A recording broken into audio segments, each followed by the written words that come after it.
everyone, it's Abby with the Bead Place and beadplace.net, and in today's video I'm going to be showing you two different versions of a fun and easy Halloween vampire fang set necklace. The first one that we're going to do is a fun and easy casual style, and the second one is a little bit more glam, if we can call a Halloween vampire fang set necklace glam. You'll see what I'm talking about. So before we get started, please remember to give this video a big thumbs up. It really helps our channel out. If you want to say hi or if you have any questions, you can drop a comment down below. We do our best to respond to everybody's comments. If you haven't already, please make sure to subscribe to our channel because we put out new content like this all the time. And then make sure that you have that notification bell clicked as well, because YouTube will then notify you when we post new tutorials like this.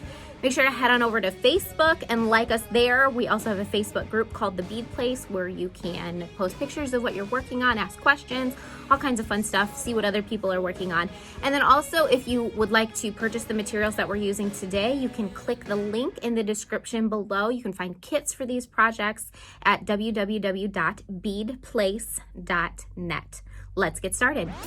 So we have some elongated triangle-shaped mother-of-pearl beads, some diamond-shaped mother-of-pearl beads. You can, of course, vary the sizes of these to make whatever size fang necklace you'd like. Then we have some of these great tier cast washer spacers on the end. We have some 2x2 crimp tubes, some medium soft flex jeweler's wire, a lobster clasp, a jump ring, and we have 24 inches of our pattern chain split down the middle. So we've got two 12-inch pieces. So the first thing that we're going to want to do is cut a length of our soft flex. This is about a 6-inch length. That's a little bit much, but it will help me show you a bit more easily what we're doing. I'm attaching a bead stopper to the end of my work. That's optional, but it makes life a lot easier. A lot of people use tape, but I highly recommend these bead stoppers. They will be linked down below as well. So the first item that we're going to string is a daisy spacer. Then one of our little nugget washer he-she spacers, and one of our triangle beads, and then we're going to string 4 of those diamond beads. Now all of these are hand cut, so there's going to be some slight variations in them, but that kind of gives it a little bit more of a spooky kind of natural look, you know, because vampire fangs are so natural. Alrighty, so we've got 4 of those little diamonds strung on, and then we're going to string that other tooth, the canine, and then to finish this side off, we are going to string a washer and a daisy spacer. So next, we are going to string one of our 2x2 crimp tubes. So we are using the black ox color. Now what I'm going to do is grab one side of my chain and I'm going to string that directly onto the wire. I'm going to take the wire back through the crimp, and you'll notice that with the black ox or any of the copper crimps, they're going to feel a little bit tighter, and that's because copper is a bit of a sticky metal, but I promise you, if you're using the right size wire and the right size crimps, you'll be able to get it through. Might just take a little bit of twisting to get it through. So now what I'm going to do is pull this so that the loop is fairly tight, just enough wiggle room in here for this to move freely, but not super visible. We don't want it to take away from our design work. So I'm going to take a crimper here. You can use whatever crimper you like. This is one of our magical crimp forming tools, and you can find this at beadplace.net. Again, it will be linked in the description below. What's cool about this tool is that it forms this crimp tube that starts out as a tube, a cylinder. It forms it into a ball. So we're going to crimp just by squeezing. Turns into a little puffed pillow. We're going to rotate and squeeze. Rotate and squeeze, and then we're going to work it into a circle. And please pardon my nails. I was doing some gardening this morning, but I wanted to get this video out for you guys so that you would have time to order these items if you need to. So there we go, we've got a round ball. Now what we're gonna do is trim this tail end. Well, actually we'll tuck it in first to figure out how much we wanna trim it. We might actually not need to trim it at all. Yeah, I'm gonna trim it just a little bit.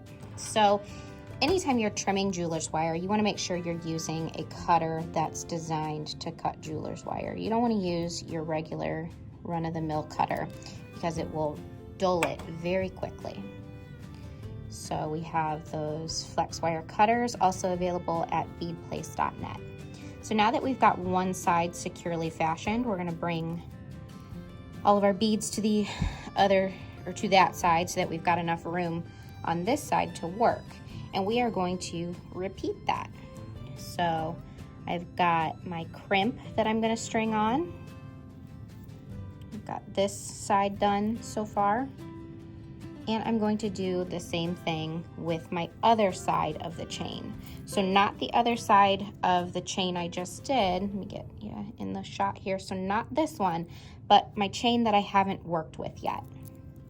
So anytime you're working with chain like this where you have different size lengths or links, just make sure you're matching the size of the link on either side. And that'll give you a nicer finished look.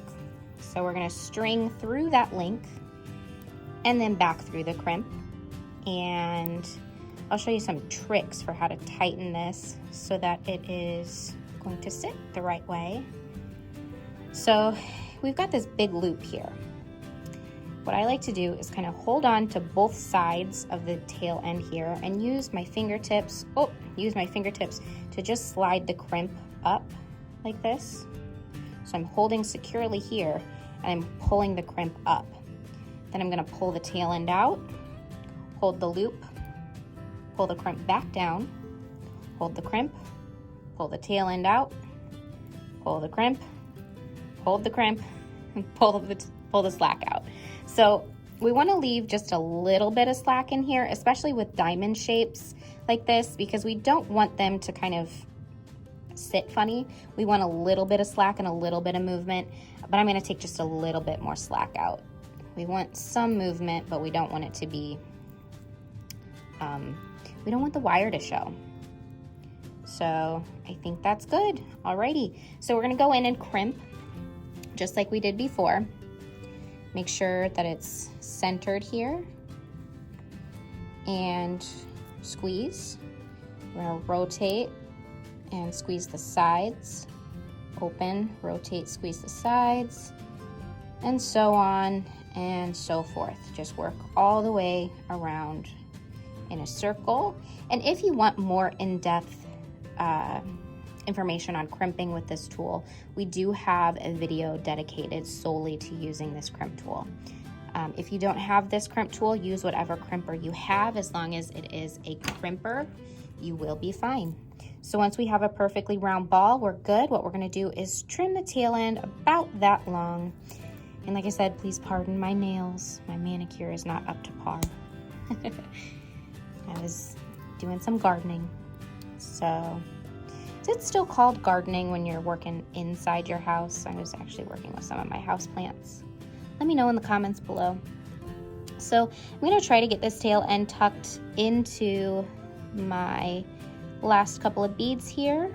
I might have to trim it a little bit shorter. Nope, I got it tucked in. Alrighty, so you always want to trim your tail ends just long enough that they can tuck into your last bead, and you always want to kind of let those tail ends actually get tucked into something rather than allowing them to kind of hang out wherever they want, because they will be scratchy.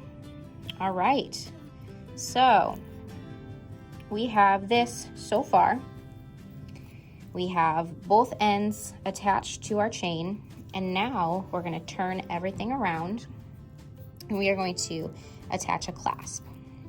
So I have 2 chain nose pliers here, and I've got my little oval jump ring. It is little. My nails are a bit too long for me to comfortably grab this, but that's okay. So I've got this jump ring here. The break is at 12 o'clock. What I'm going to do is pull it open sideways like this. You always want to pull it open sideways like that rather than pulling it open long ways. That way you're able to get it hooked in exactly in where you need it to go, and then you can close it in the same direction. Put your clasp on the correct side of your necklace, so whether you're right-handed or left-handed, that can make a difference. Also, you might notice there's a prettier side to your beads, so that would of course be the front side.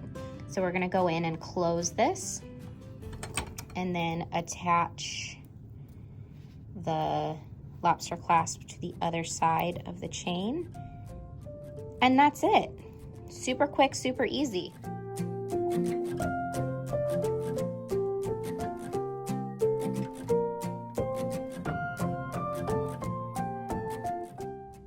All right, so an optional step that you can do to dress up your Fang necklace even more is to add some eyelash yarn. So I've got about a yard of eyelash yarn here, and what I'm gonna do is find the end of it, and I'm going to string the end through the first link of chain. I'm gonna string it through to about the middle, and I'm gonna take the two ends and hold them together.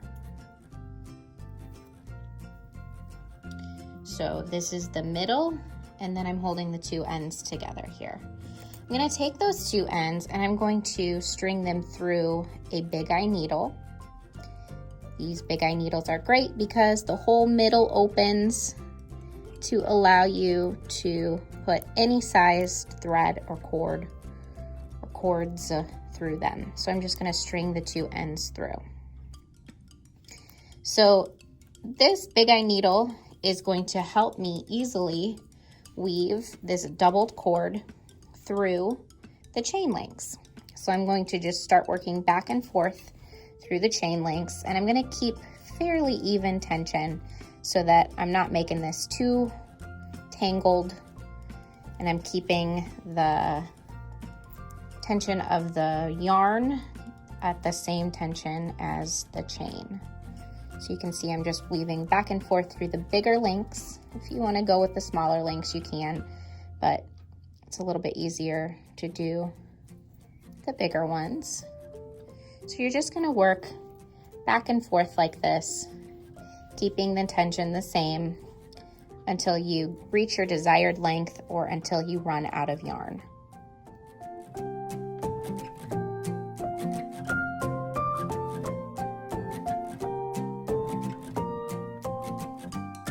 What I like to do is work back down towards the center. Now you can of course make this as fluffy or not fluffy as you want, but I think that I would like the front part of the necklace to be super fluffy. So I'm just gonna kind of figure eight and weave back down through these links that I've already woven into, and just really fluff it up. And as you work, you can kind of pull some of the eyelashes out of the yarn, out of the chain links, and you can kind of straighten things out as you go, or you can wait till the end and kind of do one of these numbers and kind of pull everything out. So just kind of make it fluffy where you want it to be fluffy, or not so fluffy if you don't want it to be super fluffy.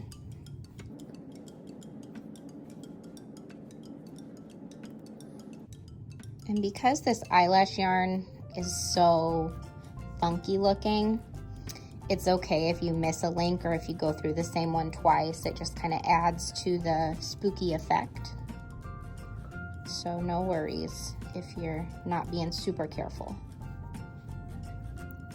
All right, and so whether you're ending at the beginning or the end of the necklace, either the top or the bottom, doesn't really matter. What we're gonna do is just make sure everything is pulled through, and then we are going to take the yarn out of the end of the big eye needle.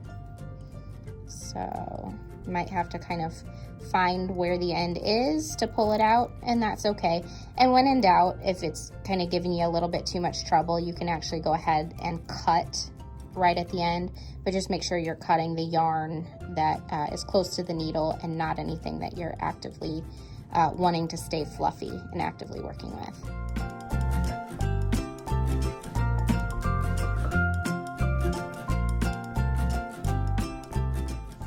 All right, so you can see here I've got my doubled or actually quadrupled cord section here. I'm going to take the ends that I have finished with and I'm going to just tie them into this first loop. So you can put them back on the needle to do them one by one, or you can just use your fingers and kind of force it through. Either way, but I'm just going to put one side through and grab it. And of course, you'll probably have an easier time because you likely won't be working with a tripod between you and your work. But there we go. All right, so I've got one side through. I'm gonna straighten my chain out to make sure I'm not tying it at too tight of a tension. And then I'm gonna just tie the ends together. Now you can leave these little ends as long as you want them to be. I like to kind of pull out the eyelashes so they don't get caught in the knot. You can leave them as long as you want them to be. You can leave them hanging like tendrils, or you can cut them short so that they kind of don't take away from the teeth. But remember to pull those eyelashes out so they don't get caught in the knot. And also pull your chain tight when you're tying it so that nothing gets a little bit too funky. So there we go. I'm gonna do one more knot for good measure, and you can, if you don't trust your knots, you can put a little bit of glue on your knot, but I don't think I'm going to do that. All right, so I'm gonna bring my scissors in and trim these pieces so that they kind of match the other side. And you can take your scrap and just kind of tie it along the chain to add some extra fluff if you want. So that's a good trick for some texture. You can just kind of tie the scrap pieces in anywhere you want just to add some more texture. Or you can throw them away. It's totally up to you. So I'm gonna tie mine on, and then I'm gonna repeat the same exact thing on the other side and show you what it looks like.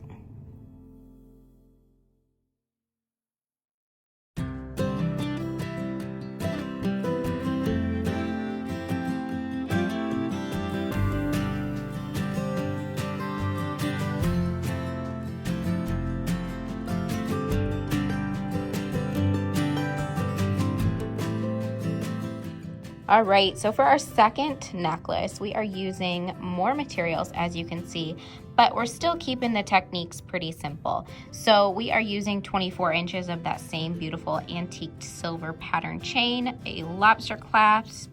We have 2 Fang-shaped Swarovski crystal pendants. We have 4 diamond shape, teeth shape, freshwater pearls. We have 6 inches of 24 gauge wire. We have 2 2-inch pieces of our small pattern link chain, 6 Siam 4mm bicone Swarovski crystals. We have 8, 9. We have 9 of our small oval jump rings, 2 of our larger round jump rings, and the specific dimensions will be linked below. We have 6 of our silver plated head pins, and that will make our glam Fang necklace. Let's get started.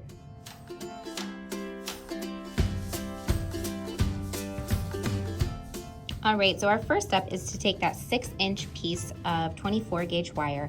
We're gonna grab about an inch and a half down from the end of the wire with our chain nose pliers. We're gonna bend the wire over into a right angle. If you need a more in-depth tutorial on how to make a wrapped loop, we will have that linked below. But right now we're just gonna kind of fly through it because we've got a lot going on in this. So we're going to push the wire up around the top and down of our round nose pliers. We almost have a full loop there. So now we're gonna put the bottom nose of our round nose pliers back into it and bring the tail end around. We're not gonna coil yet though, because before we finish this loop off, what we're going to do is slip in the end of one of our pieces of chain. Now, if this is a little tricky for you, no worries. You can always finish this loop without connecting the chain into it and then attach the pieces together with a jump ring. So now what I'm going to do is finish this loop by spiraling the tail end around the original wire about 3 times, like so. So I'm going to trim the tail end off really close and tuck down the tail end if need be. So I'm going to straighten my wire out. A lot of times wire will have a slight curve to it. And now I'm going to string my 4 teeth. So we're going to skip the big canine fangs for now. We're just going to do the middle 4 teeth. So I'm going to string 1, 2, 3, come on, 3, and 4. Now, freshwater pearls have a small hole. However, as long as your wire is straight, you should be able to get this 24 gauge wire through. If you run into a snag and your wire is not going through the pearl, straighten your wire. So you can use a cloth and run the cloth across it. You can wrap something around the nose of your pliers, or you can use a nylon coated pliers to help you straighten your wire. But it will fit through as long as your wire is straight. So you can see I need to straighten out the end here real quick. And then what I'm going to do is repeat this step on the other side and connect it to the other empty chain. So again, I'm going to do a right angle bend. I'm going to switch to my round nose pliers, bring the wire up around the top and down. Get you back in frame here. So instead of closing this completely, I'm just going to put my round nose pliers back into it, swing the tail end around to the other side, and then grab my other chain and put the tail end in through the chain link. Alrighty, so then what we're going to do is grab across the top of that loop with my chain nose pliers rather than going back into the loop with my round nose pliers. I'm grabbing across the loop with my chain nose pliers, and I am going to wrap this about 2 to 3 times. Now, same with the other necklace, we do want a little bit of movement in here. So when in doubt, wrap one less time, or one fewer times than what you'd normally wrap to keep it tight. So we're going to trim that tail end close with our wire cutter, discard the tail end, and then move on to our next step. One thing that I like to do before I move on though is to just kind of twist my loops to make sure they're exactly in the right direction and facing the same way. All right, perfect. So far we have a link with our 4 teeth on it connected to 2 pieces of our chain. So what we're gonna do next is take our 2 larger jump rings and our 2 Fang pendants. We are going to open the jump rings using our chain nose pliers and string them on the end of the chain.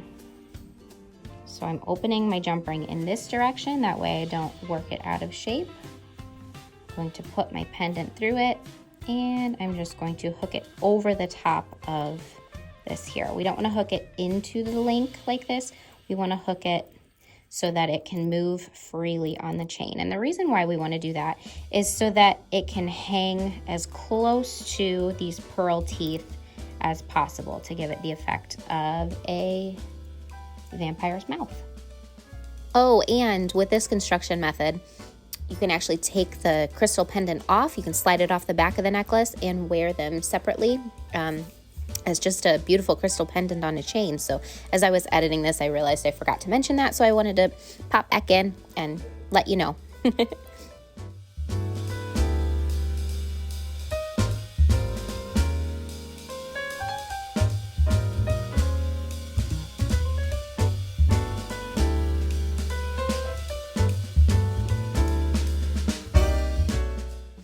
So we're gonna set this aside for now, and we are going to start building some drops of blood.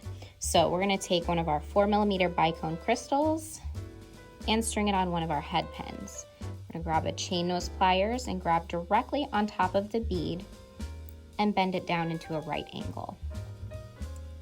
We're gonna then switch to our round nose pliers, and we are going to grab right in the bend with our noses stacked on top of one another, our tail end going straight out, and the post that the beads are on, or the bead is on, going up and down. I'm gonna bring the tail end up over the top and down, just like what we did before. I'm gonna put my round nose pliers back in, swing the tail end underneath and straight out to the other side. Real similar here.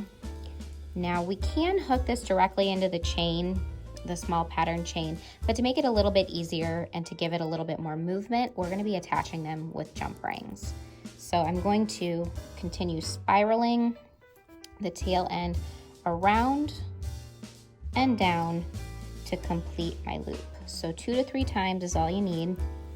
We can then trim the tail end off real close. Always remember to cover when you're trimming. And then if you need to, like I need to, we can straighten things out with your pliers. Just be careful not to crack your crystal. One trick that I can share with you if you are having a hard time and you're kind of chasing your loop around is you can put your round nose pliers into your work and it stabilizes it, and then you can kind of tighten everything with your chain nose pliers. So round nose pliers through the loop just to hold things in place, and then you can kind of manipulate your loops if need be with your chain nose pliers. Just don't grab too tight with your round nose pliers. We don't want to put a dent in your work. So you're going to repeat this, what we just did, until you have 6 pieces completed. So once you have 6 completed, we are going to start attaching them into one of the 2-inch lengths of our pattern chain using the small oval jump rings. So again, we're opening jump rings by pulling them open sideways. We're gonna hook through one of our little dangles, and we are gonna attach it into the very bottom link of one of our chains. So we are going to close it, make sure it's closed all the way by kind of double checking and looking at it from different angles. I'm going to grab another jump ring, open it, hook one of our little dangles into it. We're gonna go about midway and then close it. And we're gonna do 3 dangles per side or per chain. But on this last dangle, the one that's closest to the top, we're gonna drop it down just slightly. So we're not gonna put it in the very top link. We're gonna go down a couple. So about like that. So we're gonna leave a few links at the top. And we are going to do close to the same thing with the other chain.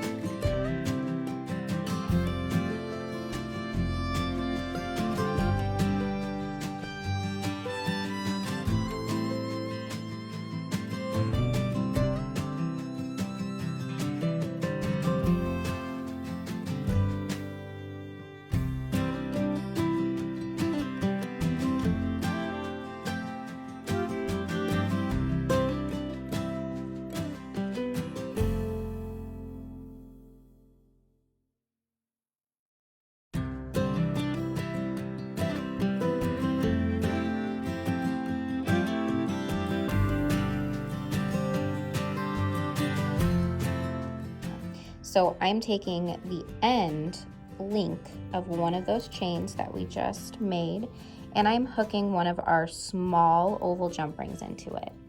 Now, before I close it, I'm going to hook it into the loop that we made with the wire.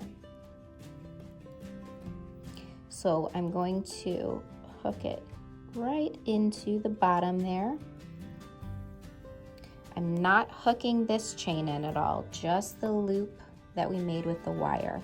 And then I'm going to take my pliers in and close it. I'm trying to get you in focus here and get everything out of the way.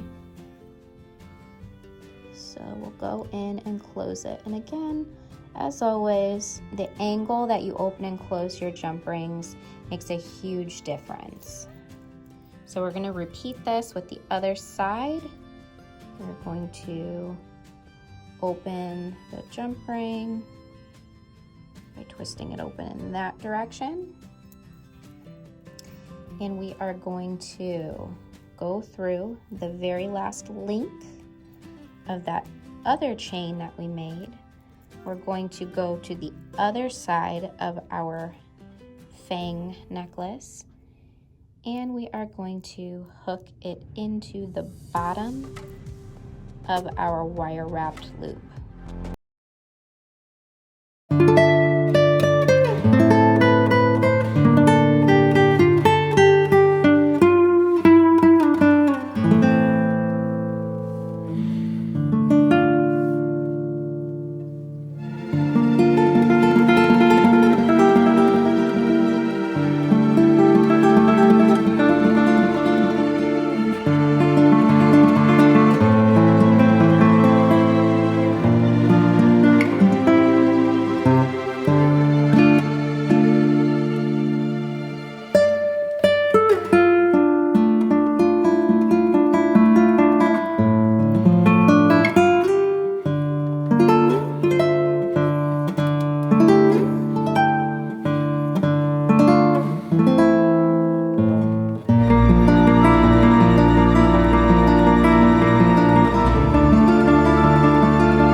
For watching this video. If you enjoyed it, please remember to give it a big thumbs up. It really helps out.